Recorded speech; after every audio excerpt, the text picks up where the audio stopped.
Hey, what is up everyone? Welcome back to another vlog on the Zero Bros channel. This is Scorpio Zero, and I'll be talking to you guys more about my Yamaha R3. Let's start, shall we?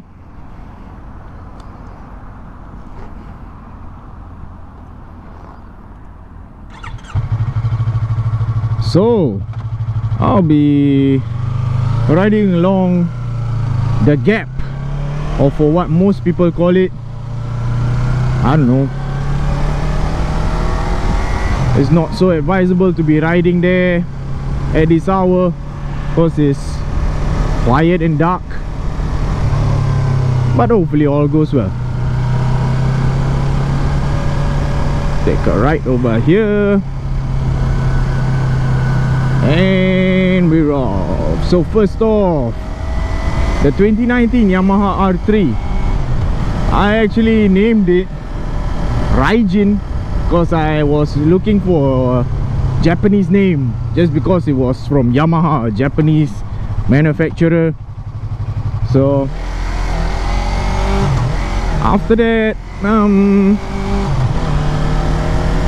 the Raijin. Why I thought of buying the R3?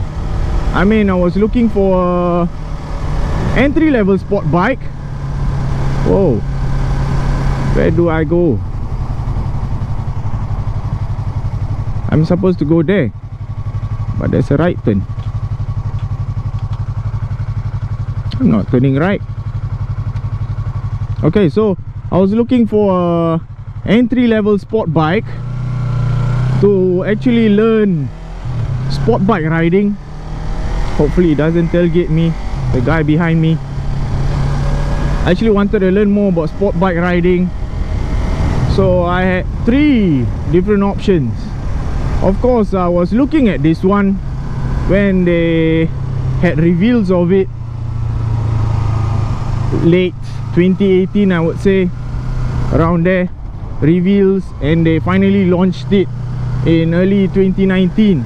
I kind of like the design, mainly the design of it. Aside from the design, I would say the only entry-level sport bike that I saw that had upside down forks, aside from the Kawasaki Ninja 400, because I think these 2 bikes came out about the same time. Yeah, but and both of these bikes, why I was considering both of them was because they look like liter bikes. They look bigger on the road. If you see it from the side of the road or from a distance, you wouldn't think that it's a 300 or 400 cc. It's a... Okay, sorry, I'm focusing on the bends right now. I wouldn't expect it to be this deep.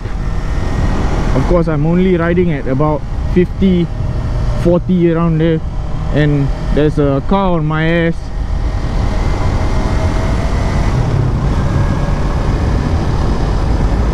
So yeah, the 2 options I had or thought of was the Kawasaki Ninja 400 and the R3. I actually wanted to get the RC 390 way earlier, before these 2 bikes came out, but of course a lot of my friends, mechanics even, always says that the RC 390 from KTM had a lot of issues, engine problems and such, and yeah, I wouldn't want to spend so much money fixing the engine or major repairs. So Japanese manufacturer, easy to maintain. So yeah, where shall I turn into now?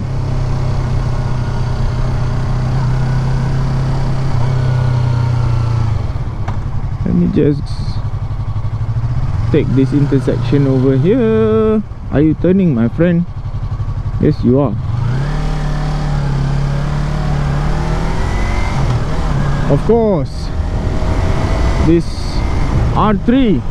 I got it at a good price, I would say. In Singapore, 14.1k or 14.2k, and it's a big difference because of the COE. I got it as soon as the COE dropped to around 3,000, around there, so I definitely had to go and get one. Then it was the time, the right time, I would say, to grab a bike when the COE is down. So I got it at about 14.2, around there, on the road. And it's actually the bike I ride almost every day. It's comfortable, the ergonomics of it is good. It's not too hard on my wrist. What else? The fuel consumption of this bike is pretty good as well. As you can see, I still left about half tank, which is about 142 km. So the full tank of this bike could actually last up to about 300 km, I would say, if you don't speed, if you don't push the bike so hard. Just ride on normal road speeds, 80, 90, should be good for 300 km. Other reasons why I bought this bike: not too hard on my wallet, easy to maintain, it's light, the design is nice. Of course, a few upgrades, the suspension, the design of it, headlights, and I would say the meter. I actually fell in love with the meter, digital meter. I've been riding shit bikes, analog meters and all that. Hated it so much, the stupid needle. So yeah, finally, digital meter, something I could keep track of maintenance wise. And yeah, the speedometer. Other than that, what else would I say about this bike? I just really love the posture of it. I felt comfortable once I first sat on it. What in the world is this? What are they doing? Fixing more cameras? Speed cams?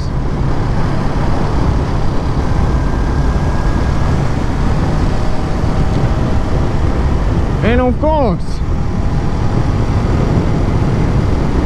all-rounder bike was one of the main reasons for me to learn how to ride on track, sport bike riding. Also, I would love to try to bring this bike touring up to Thailand. Hopefully, finally putting a Thailand plate on this bike. Let's take this flyover up here, go towards MCE town area. Yeah, I would love to take this bike for a touring ride up maybe Genting Highlands again. Pretty nice corners, bends up all the way to Genting. And the main goal is to reach up to Thailand, hopefully the Golden Triangle.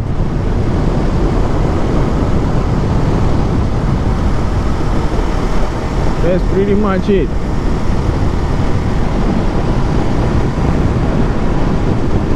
I would love to show you guys more while I'm out of the bike. I'm trying to find a place to stop. Let me just find one. Another topic that I would like to touch on is these mirrors. Every time when I bring this bike for a service or when I meet a couple of friends, it's always the talking point. Like, why do I still have mirrors on this bike? I mean, yes, it's a sport bike, and maybe some people find it, or most people find a sport bike ugly with mirrors on. For me personally, I actually love these mirrors. I don't know why. It's just a habit I I picked up ever since riding. I always need to check my mirrors. I always need to check idiots that is hugging me on my ass. And of course, I don't really need to check blind spot so often. As you can see, really wide mirrors. I just need to tilt my head down and I can see what's on my right side or on my left. What is this? Roadworks, lane 2 to 5 after Central. Okay, drive with care.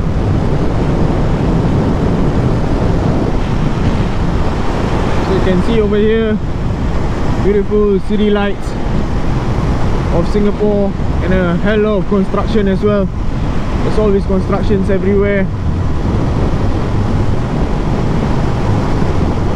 I don't know if I could turn out here and find for a place to stop to show you guys more about this bike, the KYB upside down fork.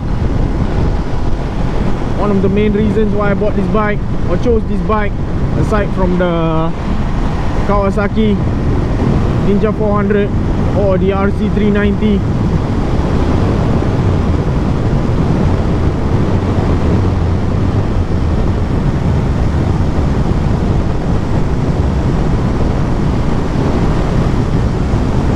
Place that I'm about to turn into on my right, Marina Coastal Drive, it's actually a really nice place to take some photos. I would snap a couple of photos of this bike, put as a thumbnail or something of this video. It's because, like, I would say the street lights are actually like really bright white lights, good for photo taking at night shots.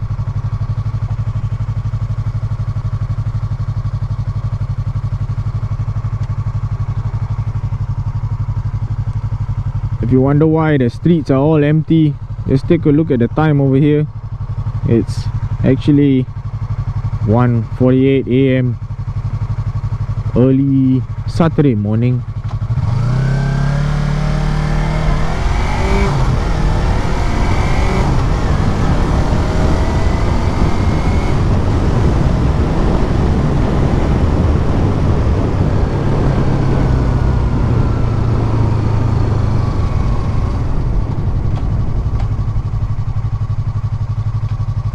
So yeah, Marina Coastal Drive on the right.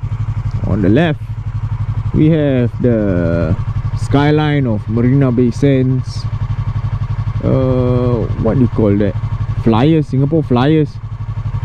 Never been there.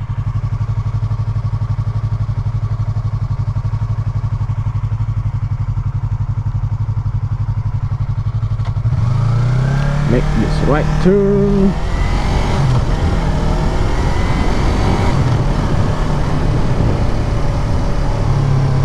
This is actually a very good corner, but it's wet somehow.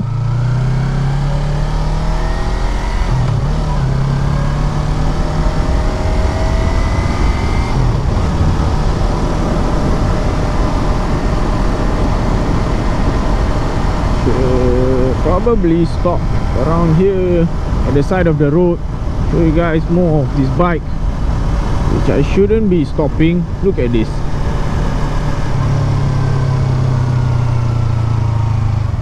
Parking enforcement camera, fine up to 300 and 3 demerit points. Oh shit, I'm not gonna stop here.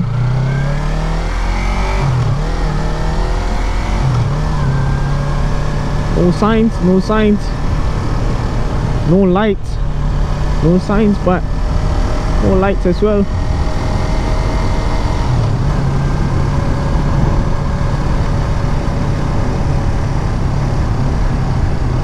Ooh, it's a nice place.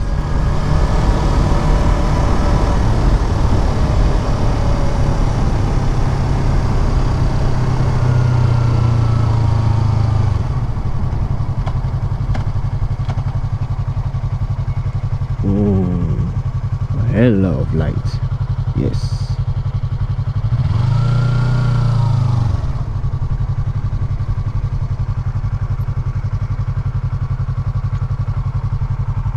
So let me show you guys what I've been talking about. Firstly, the meter.